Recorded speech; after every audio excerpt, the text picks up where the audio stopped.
சாதத்தில் போட்டு சாப்பிட்ற மாதிரியான பொடி ஒன்று பண்ணிடலாம். அதுக்கு 100 கிராம் துவரம்பருப்பு, 100 கிராம் உளுத்தம்பருப்பு, 50 கிராம் பொட்டுக்கடலை, பெருங்காயத்தூள், தேவையான அளவுக்கு உப்பு, காஞ்ச மிளகாய் ஒரு 15, தோலோட பூண்டு 15 பல் நசுக்கி வச்சுருக்கேன். அதுக்கப்புறமா கொஞ்சமாக நாட்டு சக்கரை, கருவேப்பிலையை கழுவி வச்சுருக்கேன். நாட்டு சக்கரை சேர்த்து நம்ம பொடி பண்ணும்போது சாதத்தில் போட்டு பிசைஞ்சு சாப்பிடும்போது லைட்டாக இனிப்பு சுவையும் இருக்கும், காரத்தையும் நம்மளுக்கு குறைச்சி கொடுக்கும்.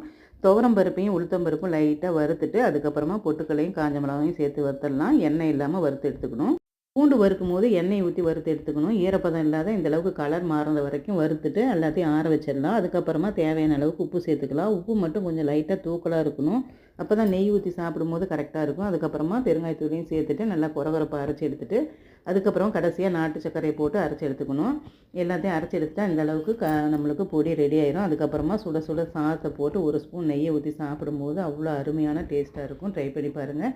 இந்த வீடியோ பிடிச்சிருந்தா லைக் பண்ணுங்கள். மறக்காமல் நம்ம சேனலையும் சப்ஸ்கிரைப்